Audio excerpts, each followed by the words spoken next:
जयपुर से है, जयपुर ग्रामीण के दूदू क्षेत्र में अवैध नशे के कारोबार के खिलाफ पुलिस ने बड़ी कार्रवाई की है। गणतंत्र दिवस को लेकर चल रही सुरक्षा नाकेबंदी के दौरान दूदू थाना पुलिस ने NH 48 पर दातरी के पास एक बलेनो कार को रोका है।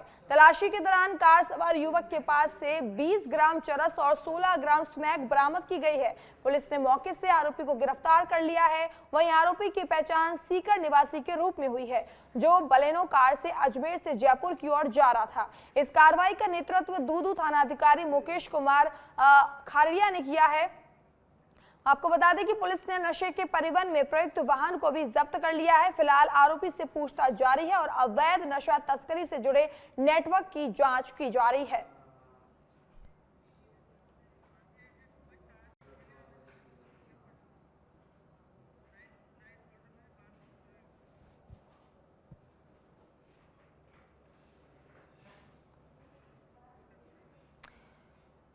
तो 20 ग्राम एक आरोपी को गिरफ्तार किया गया है, जिसके पास से 20 ग्राम का चरस भी बरामद किया है। दूदू में अवैध नशे के कारोबार पर पुलिस की बड़ी कार्रवाई सामने आई है, जहां SHO मुकेश कुमार के नेतृत्व में इस कार्रवाई को अंजाम दिया गया है।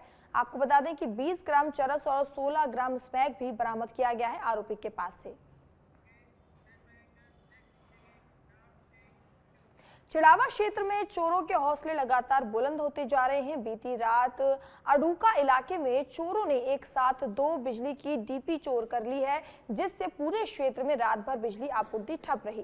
कड़ाके की सर्दी और अंधेरे में ग्रामीणों को भारी परेशानी का सामना करना पड़ा।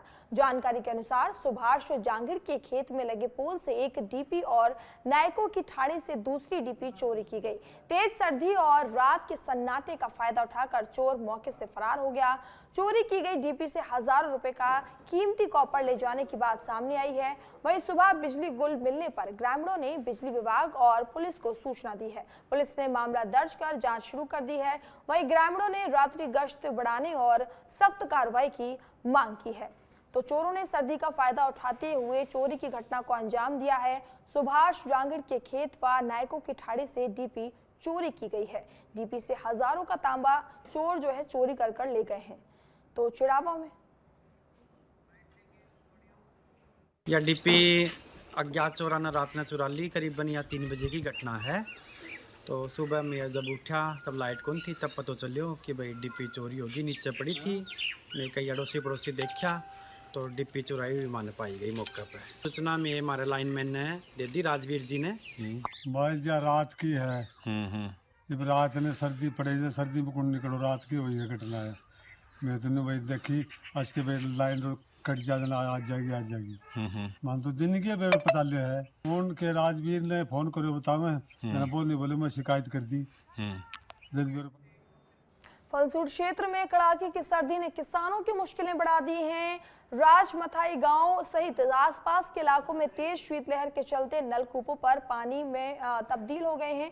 बीते 2 दिनों से रात में चल रही तेज सर्द हवा के कारण फसलों पर जमी ओस बर्फ बन गई है। नलकूप क्षेत्रों में कई जगह वाहनों पर भी बर्फ जमी नजर आ रही है। हालांकि दिन में तेज धूप खिली, लेकिन सर्दी का असर कम नहीं हुआ।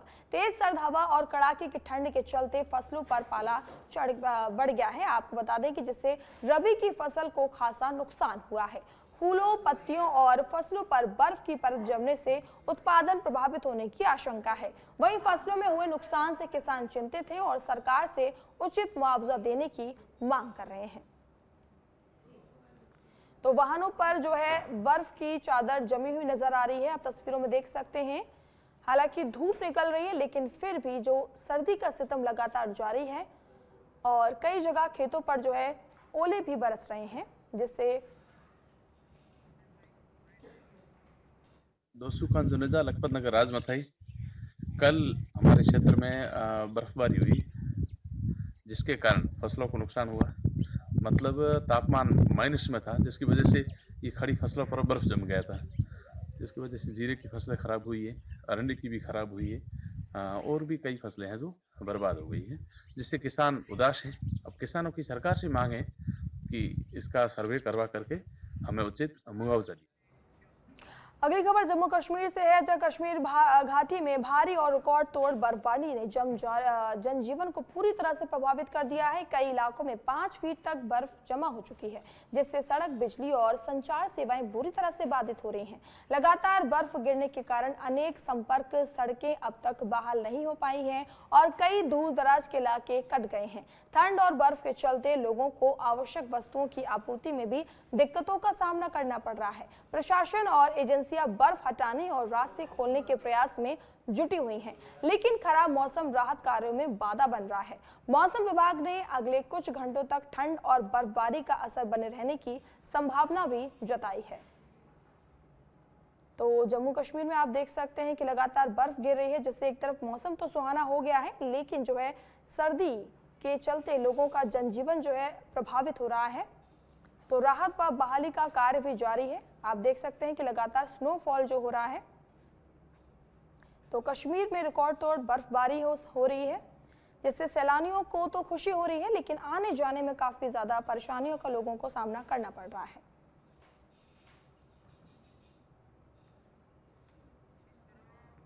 तो सड़क और यातायात बुरी तरीके से प्रभावित आप देख सकते हैं कि किस तरीके से बर्फ को हटाने की कोशिश की जा रही है। लगातार काम जारी है, लेकिन एक तरफ जो है सैलानियों का आना जाना भी जम्मू कश्मीर बढ़ता जा रहा है।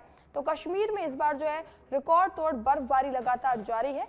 इलाके में 5 फीट तक जो है बर्फ जमी हुई आप देख सकते हैं नजर आ रही है। पेड़ों पर भी बर्फ पूरी तरीके से जमी हुई दिख रही है। सड़क और यातायात जो है एक तरीके से ठप होता हुआ नजर आ रहा है। तो कई इलाकों में कई लोगों के जो है संपर्क भी कट चुके हैं और बर्फ को लगातार हटाने का कार्य भी जारी है। तो स्नोफॉल लगातार आप देख सकते हैं तस्वीरों में होता हुआ नजर आ रहा है। गाड़ी के ऊपर जो है बर्फ जमी नजर आ रही है। रास्ते में आप देख सकते हैं कि रास्ते को किस तरीके से क्लीन किया जा रहा है, बर्फ को हटाया जा रहा है ताकि आवागमन जो है सुगम हो सके। तो सड़क और यातायात संपर्क लगातार जो है टूटता जा रहा है। कई इलाकों का संपर्क कटा है और राहत व बहाली कार्य जो है जारी है। सिरोही जिले के आबू रोड और गुजरात के अमीरगढ़ इकबालगढ़ हाईवे पर एक भीषण सड़क हादसा हो गया। आयशर ट्रक ने कार को जबरदस्त टक्कर मार दी, जिससे कार के परखचे उड़ गए हैं और मौके पर अफरा तफरी मच गई। इस हादसे में 7 लोगों की मौत हो गई, जबकि 3 लोग घायल हुए हैं। मृतकों में शिवगंज के 3 और पिंडवाड़ा तथा आबू रोड के एक व्यक्ति शामिल बताए जा रहे हैं। गुजरात पुलिस ने सभी मृतकों के शवों को अमीरगढ़ अस्पताल में रखा है। वहीं 3 अन्य मृतकों की शिनाख्त के प्रयास अभी भी जारी हैं। पुलिस मामले की जांच में जुटी हुई है और घायल लोगों को इलाज के लिए अस्पताल में भर्ती कराया गया है। तो आपको बता दें कि हादसे में जो है कार एकदम से क्षतिग्रस्त हो चुकी है। मौके पर अफरा तफरी मच गई है। तो सिरोही में यह हादसा हुआ है।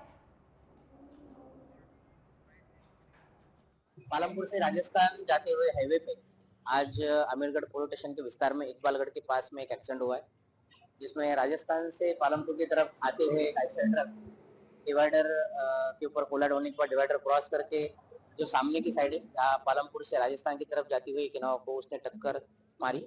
इनोवा के अंदर 10 लोग थे, 10 उनमें से 7 लोगों की डेथ हो चुकी है।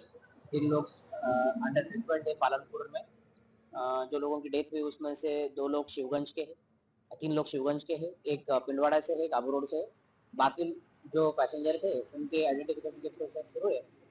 जो डेड बॉडीज है वो हमने अमीरगढ़ सिविल हॉस्पिटल में शिफ्ट की हुई है और वहाँ पे उनके आगे की प्रोसीजर भी चल रही है। हम बाकी भी पैसेंजर्स के आइडेंटिफिकेशन के लिए प्रयत्न कर रहे हैं। अभी अगली खबर सिरोही से है, जहां मंडार थाना पुलिस ने अवैध शराब परिवहन के खिलाफ बड़ी कार्रवाई करते हुए ट्रक से पंजाब निर्मित अवैध शराब के 729 कार्टन जब्त किए हैं। ये शराब फटे पुराने कपड़ों की आड़ में गुजरात से ले जाई जा रही थी। मंडार टोल प्लाजा के पास नाकाबंदी के दौरान पुलिस ने एक संदिग्ध ट्रक को रोककर तलाशी ली, जहां भारी मात्रा में अवैध शराब बरामद हुई है। कार्रवाई के दौरान शराब तस्करी में शामिल 2 तस्करों को गिरफ्तार किया गया है।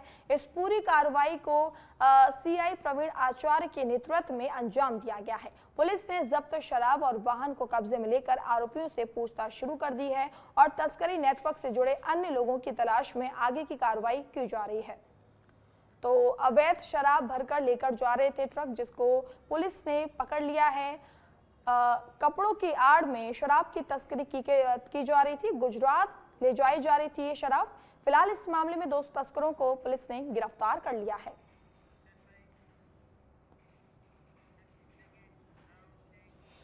श्रीगंगानगर से खबर है, जहां नई नरेगा योजना को लेकर जिले की राजनीति गर्मा गई है। भाजपा के प्रदेश उपाध्यक्ष और पूर्व मंत्री सुरेंद्र पाल सिंह टीटी ने कांग्रेस जिला अध्यक्ष एवं विधायक रूबी कुन्नर को खुला चैलेंज दिया है। टीटी ने कहा कि यदि नरेगा योजना बंद होती है तो वे राजनीति छोड़ देंगे और योजना जारी रही तो रूबी कुन्नर को इस्तीफा देना चाहिए।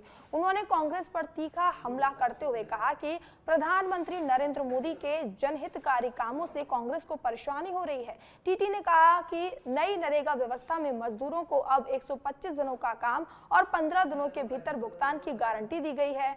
उन्होंने कहा कि पूर्व में कांग्रेस नेताओं द्वारा योजनाओं में भ्रष्टाचार हुआ, लेकिन अब गरीबों का पैसा सीधे उनके हाथों में पहुंचेगा। टीटी ने कांग्रेस को लोगों को गुमराह करने से रोकने की नसीहत भी दी है। केंद्र की जो बीजेपी की सरकार है, जिन्होंने नरेगा को कमज़ोर करने का और बंद करने का मंशा से जो कानून बदला है, इसके विरोध में कांग्रेस पार्टी पूरे देश में, पूरे प्रदेश में जो विरोध प्रदर्शन कर रही है, उसी कड़ी में आज हमारी प्रेस वार्ता थी। हमारे सह प्रभारी आए हुए हैं आज, जिन्होंने बड़े विस्तार से इस प्रोग्राम के बारे में जो 1 महीने विरोध प्रदर्शन चलेगा पंचायत लेवल से लेके सदन तक, उसके बारे में आपको जानकारी दी। और मैं आपको बताना चाहता हूं, कांग्रेस पार्टी जो बीजेपी की सरकार ने गरीब आदमी का पेट पे लात मारने का काम किया है, उनसे रोजगार छीनने का काम किया है, हम उसके विरोध में कल से प्रदर्शन। यहाँ इस्तीफा वो रख दे, इधर मेरे से लिखा लो। अगर मैं झूठा हूं तो मैं आपके सामने कान पकड़ के घर बैठ जाऊंगा। और अगर नरेगा चली और बढ़िया तरीका से चली और बंद नहीं और तेरा झूठ पकड़ा गया तो तेरे को नाक पकड़ के इस्तीफा देना पड़ेगा। दे इस्तीफा, मेरा भी लो। अगर वो झूठ बोलता है तो उसको पता लग जाएगा क्यों झूठ बोल के गरीबों को बहला रहे हो, क्यों गरीबों के लिए कोई अच्छा काम करता है तुम्हारे सड़ हो रही है। अब आप एक बता दो, मोदी ने कोई बुरा काम किया गरीब का? जितने भी मैं बताओ, आपको शौचालय दिया, गरीब को फायदा हुआ कि नहीं भाई? अब आपको मकान 2.5 लाख के इन्होंने 5 साल में जितने दिए उससे ज्यादा हमने 2 साल में दे दी। अब इतना काम मोदी करे और इनके पेट में जलन हो रही है कि नौकरियां को मिलने लगी, बच्चियों को नौकरी मिलने लगी, मजदूरों का पैसा खाते थे, मौज उड़ाते थे, अब ये खाएंगे कैसे? तो अब ये रो रहे हैं, झूठ बोल रहे हैं। और इनके जो जिन्होंने खाया इनके साथ में उनके भी शरण हो रही, भी अब खाएंगे कैसे?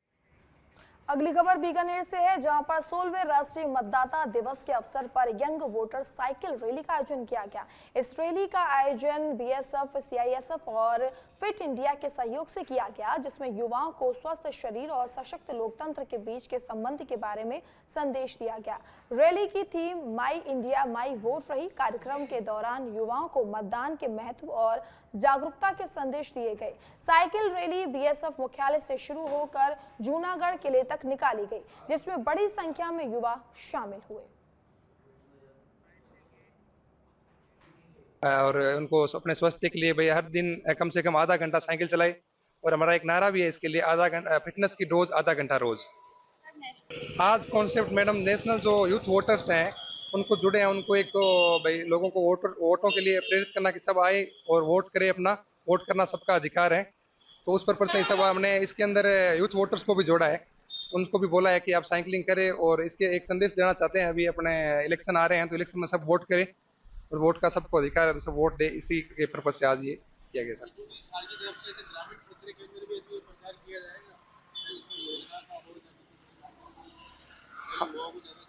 हाँ सर, ग्रामीण क्षेत्र में भी अलग अलग, जैसे ब्लॉक लेवल पर भी हम ये कर रहे हैं। जैसे अभी नोखा में भी आज हमारा साइकिलिंग का संडे ऑन साइकिलिंग का प्रोग्राम हुआ है। और दूसरी सिटी जैसे अपने तहसील है, वहाँ भी लोगों को बोल रहे हैं, जैसे स्कूलों में है, ग्रामीण स्कूल है, उनको भी हम बोल रहे हैं कि सर साइकिलिंग के लिए वहाँ के जो पीटीआई लोग हैं वो हर संडे साइकिलिंग का जैसे अपने स्तर पे करवा रहे हैं सर। अगली खबर जयपुर से है, जहां पर 16वां राष्ट्रीय मतदाता दिवस राज्य स्तरीय समारोह राष्ट्रीय मतदाता दिवस कार्यक्रम का आयोजन किया गया। निर्वाचन विभाग राजस्थान द्वारा यह आयोजन किया गया। आपको बता दें कि RIC में ये मतदान दिवस का कार्यक्रम आयोजित किया जा रहा है। राज्यपाल हरिभाऊ बागड़े और मुख्य सचिव V श्रीनिवास कार्यक्रम में शामिल हुए हैं। इसमें इसीलिए की गई कि हमारे यहाँ स्वस्थ संसदीय परंपराओं का विकास हो, लोकतंत्र में आमजन की सहभागिता एवं समावेशिता सुनिश्चित की जा सके। भारत निर्वाचन आयोग लोकतंत्र में निष्पक्ष एवं पारदर्शिता से मतदान की प्रक्रिया की सुनिश्चित नहीं करता, बल्कि जनता द्वारा चुने जाने वाले प्रतिनिधियों की चुनाव व्यवस्था का संचालन एवं पर्यवेक्षक भी प्रभावी तरीके से सुनिश्चित करता है। मैं ये मानता हूं कि किसी भी लोकतंत्र की सुदृढ़ता अधिकाधिक जन भागीदारी से ही संभव होती है। मतदान प्रक्रिया की इसका सबसे बड़ा माध्यम है। अपनी भारत की लोकतंत्र जो है वो विश्व में सबसे बड़ा है। करीब करीब देश में 100 करोड़ मतदाता हैं, करीब करीब।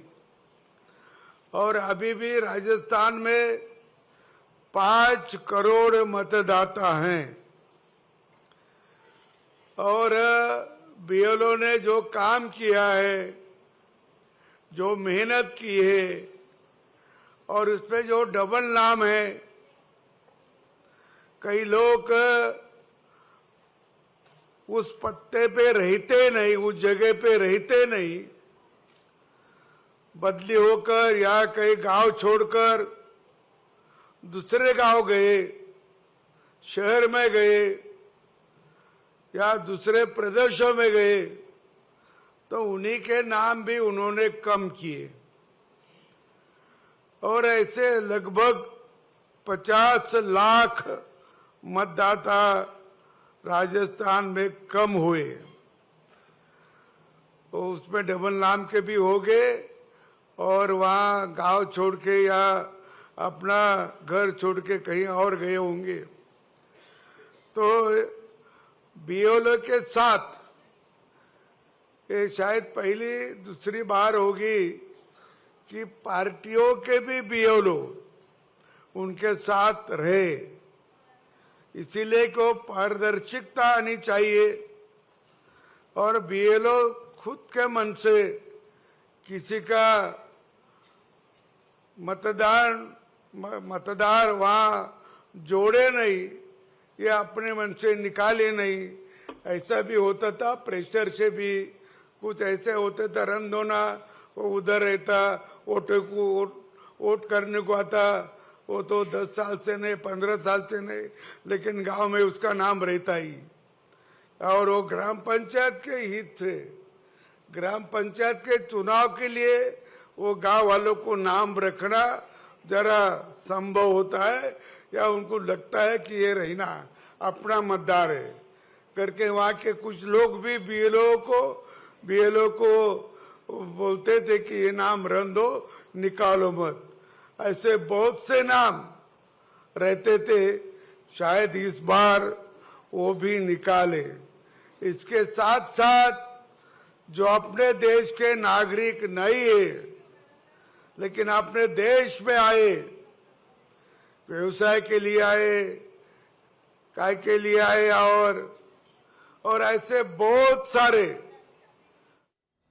तो अगली खबर छत्तीसगढ़ से है, जहां नवा रायपुर के पुरखोती मुक्तांगन में आयोजित रायपुर साहित्य उत्सव 2026 के तहत श्यामलाल चतुर्वेदी मंडप में आज नई पीढ़ी की फिल्मी दुनिया विषय पर परिचय हुआ। आपको बता दें कि कार्यक्रम में अभिनेता सत्यजीत दुबे, अभिनेत्री टीजे भानु और सुविज्ञ दुबे विशेष अतिथि के रूप में मौजूद रहे।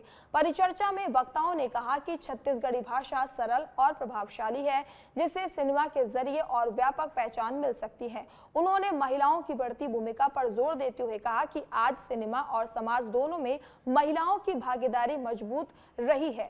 फिल्म निर्माण पर चर्चा करते हुए वक्ताओं ने बताया कि सिनेमा में निदेशक, रंगमंच में अभिनेता, जबकि धारावाहिकों में लेखक की भूमिका अहम होती है।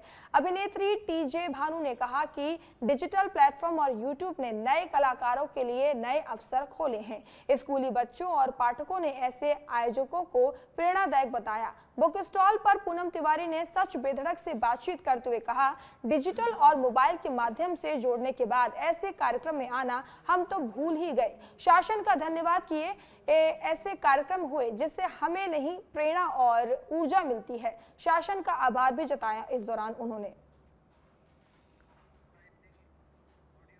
हाँ, कहीं ना कहीं हम बुक्स और रीडिंग या साहित्य की से दूर हो गए हैं। आज हम लोग जब एंटर कर रहे थे, हमने देखा कि सारे पुराने जितने लेखक थे, जिनको हमने स्कूल कॉलेज टाइम में पढ़ा था, उनकी सारी उनका वहाँ पे पिक्चर्स लगी हैं, होर्डिंग्स लगे हैं, तो डेफिनेटली अच्छा लगा। और ये वापस से अपनी संस्कृति से जुड़ने का एक बहुत अच्छा जरिया है। इस तरह के मुझे लगता है कि इस तरह के ये जो अरेंजमेंट है, ये साहित्य महोत्सव है, इसको रेगुलर बेसिस पे हर समय होना चाहिए। और बहुत डेफिनेटली अगले साल मुझे लगता है कि और बड़े पैमाने पे होगा। काफी अच्छा अरेंजमेंट है यहाँ पे, सब कुछ। नक्सलवाद, माओवाद बस्तर के जंगलों में कभी भी नहीं था। ये यूनिवर्सिटीज में था, मीडिया में था, लीगल एक्टिविज्म में था। इस स्थान को उन्होंने दुरुपयोग किया, दंडकारण्य को, जंगलों को यूज किया, आदिवासियों को यूज किया अपने हथियारों के लिए, अपने स्वार्थ के लिए। आज उनकी ताकत जमीन पर खत्म हो रही है, लेकिन यूनिवर्सिटी से, मीडिया से वो खत्म हो गए, समझने की गलती नहीं करनी चाहिए। उन्होंने फिल्मों में इसको आदिवासियों के अधिकारों को नाम पर बेचा, लेकिन प्रत्यक्ष ये कम्युनिस्ट क्रांति लाने का एक माध्यम था। भारत के संविधान पर जिनका विश्वास नहीं, बाबा साहब अम्बेडकर पर जिनका विश्वास नहीं, लोकतंत्र पर विश्वास नहीं, ऐसी एक विचारधारा है। उस विचारधारा की, जंगल की, जमीन की लड़ाई हम जीत गए हैं। भारत का समाज जीत गया, भारत का तंत्र जीत गया है। विचारों की लड़ाई अभी भी उनसे जारी रखने की आवश्यकता है। इसके लिए ये सत्र मैं मानता हूँ रायपुर साहित्य। मैं यहाँ पर अपने गुरुदेव डॉक्टर चंद्रभानु सतपथी जी की बुक्स को रिप्रेजेंट कर रहा हूँ। मेरे गुरुदेव डॉक्टर चंद्रभानु सतपथी जी अंतर्राष्ट्रीय ख्याति प्राप्त लेखक, विचारक हैं, आध्यात्मिक दार्शनिक हैं, और उन्होंने ब्रह्मांड के ऊपर, गुरु तत्व के ऊपर और शिरडी साईं बाबा ऊपर असंख्य पुस्तकें लिखी है। और अमेरिका जैसे फिजिकल देश में बहुत ज़्यादा उनका सम्मान है और आध्यात्मिक रूप में उनका बहुत ही ऊंचा मान है।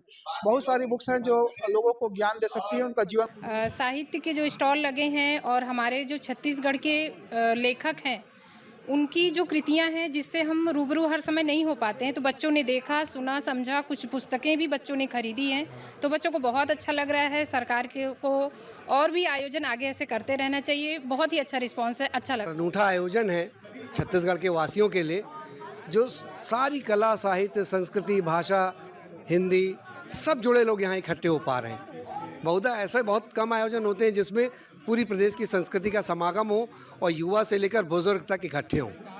और रंगमंच को लेकर भी कल बातचीत होनी है, और कल नाटक हुआ, मनोज जोशी जी का अद्भुत नाटक था। तो मुझे लगता है कि ऐसे आयोजन निरंतर होने चाहिए, जिससे जो युवा पीढ़ी आज जो डिजिटल और दूसरे माध्यमों में बंद जा रही है, संकुचित हो जा रही है, वो खुलकर ऐसी लाइव जीवंत विधाओं से जुड़ेगी और उनमें असीम ऊर्जा आएगी। जैसे कि मैं खुद भी लिखने में रुचि रखती हूँ, तो मुझे यहाँ पे आके उसको और गहराई से जानने का मौका मिल रहा है। मैं उसको और गहराई से जान पा रही हूँ। जो चीज़ें मुझे मतलब पता थी कि ये है, पर उसको मैं जानती नहीं थी, पर उसको मैं यहाँ पे आके और अच्छे से जानी हूँ। और साहित्य को, हमारा साहित्य है ये पता था, पर साहित्य ऐसा है उसके अंदर तक हमको नहीं जानकारी थी, वो हमें यहाँ पे आके बहुत अच्छी जानकारी मिली। और शासन के इस कार्यकाल से हम बहुत खुश हैं। हम चाहेंगे कि शासन ऐसी व्यवस्था बार बार तो नहीं बोलेंगे पर और करती रहे। हमारे सरकार को धन्यवाद ज्ञापित करना चाहूँगा कि उन्होंने यह साहित्य उत्सव ऑर्गेनाइज करवाया और हम लोग को एक स्टेज मिला जिसके तहत, और यहाँ कई विधाएं सम्मिलित हैं जिसमें से छात्र उभर कर और उच्च पदों पर जा रहे हैं। तो मैं इसके लिए हमारे सरकार रायपुर साहित्य महोत्सव में आज यहाँ पर पहुँची है। किस तरह से देखते हैं मैडम, आज आपने भी यहाँ पर भाग लिया है, किस तरह से? मुझको यहाँ पर आकर बहुत अच्छा लग रहा है।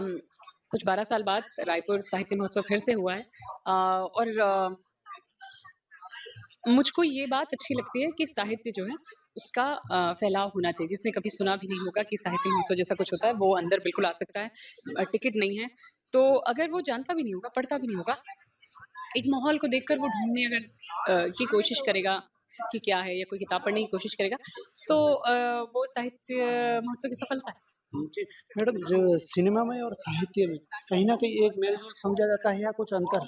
हाँ, साहित्य और सिनेमा क्या एक दूसरे से जोड़ती हुई चीज है या कुछ जी बिल्कुल। हर तरह की कला जो है वो एक दूसरे से जुड़ती है, क्योंकि कला अभिव्यक्ति है और साहित्य भी अभिव्यक्ति है, तो बिल्कुल जुड़ती है। शासन की जो ये योजना है कहीं ना कहीं युवाओं के लिए, प्रतिभागियों के लिए कितना बड़ा आगे प्लेटफॉर्म है, कितना आगे तक साहित्य का अगर ऐसे आयोजन होने से कितना फायदा है युवाओं के लिए जो आगे जिनके पास प्लेटफॉर्म नहीं है? जब भी कोई बात हो, वहाँ पर पढ़ने लिखने की बात हो तो बहुत है। अगर कोई साहित्य महोत्सव नहीं भी पहुँच पा रहा है तो अपने आसपास के किसी किताब घर में चला जाए, वही महोत्सव है। साहित्य का उत्सव सिर्फ पढ़ने से होता है और लिखने से होता है, अपनी बात कहने से होता है। तो जब आप ये चीज़ें कर सकते हैं तो वही महोत्सव, वही उत्सव। क्या साहित्य महोत्सव से कई बच्चों को आगे प्रेरणा मिलेगी, कईयों को नया प्लेटफॉर्म भी मिलेगा? जी बिल्कुल। आज मैं अंदर आ रही थी तो बहुत सारे स्कूल के बच्चे जो हैं वो आ जा रहे थे, तो मुझे लगा अरे हो सकता है कई लोगों को पता ना हो अभी, तो लेकिन अगर वो किताब घर चले गए यहाँ पर, या वो किसी सेशन को सुने और उन्होंने किसी का नाम, जो कि हमारे साथ भी ऐसा घटा है कभी कि कोई मंचस्थ व्यक्ति ने कह दिया कि एक किताब ये है और ऐसा है वैसा है, तो हमें लगा ये कौन सा किताब है। हम जब स्कूल में थे तो फिर धीरे से कभी जीवन में उससे पढ़ा या जाना तो वो हुआ। तो अगर बच्चे वैसे ही अगर सीख जाए, पढ़ जाए तो अच्छा ही है, होना भी चाहिए। मेरा अंतिम सवाल है, अपने प्रशंसकों के से क्या कहना चाहेगी टीजे भानु साहित्य? अरे बिल्कुल, मुझे नहीं पता कितने प्रशंसक होंगे कि नहीं, जो है वो दोस्त की तरह है। क्या कहना चाहती हूँ मैं कहना चाहती हूँ कि साहित्य संबल का दूसरा नाम है। पढ़ते रहिए, लिखते रहिए। अपने एकांत का इतिहास तो लिखना ही चाहिए। मैं जो लिखती हूँ उसे मैं अपने एकांत का इतिहास कहती हूँ। और दादा मुझको बहुत प्यारे हैं, विनोद कुमार शुक्ल। मैं उनकी सबसे अच्छी बेटी हूँ। वो ऐसा मुझे बोलते थे तो मैं मान लेती हूँ। वो हमेशा कहते थे कि हर इंसान को एक किताब अपने लिए ज़रूर लिखनी चाहिए। तो बस आप अपने लिए लिखिए, डायरी लिखिए और जितना हो सके उतना पढ़िए। पढ़ने का कुछ नहीं है तो इंग्रेडिएंट लिस्ट पढ़ लीजिए कि क्या सामग्री इस खाने में लगी हुई है। और एक किताब अगर सबको पढ़नी हो तो मैं 2 किताबें कहूँगी। एक दीवार में खिड़की रहती है, पढ़िएगा प्लीज़, और दूसरा भारत का संविधान सबको पढ़ लेना चाहिए, बस। हमारे साथ टीजे भानु थी जो अभिनेत्री है, और इनका कहना है कि अगर कोई किताब ना पढ़ जाए, भारत का संविधान भी पढ़ लीजिए, वो भी कहीं ना कहीं आपके लिए कारगर हो। कैमरामैन शेखर रॉय के साथ आरव सिन्हा, तो सच में जगदलपुर, रायपुर।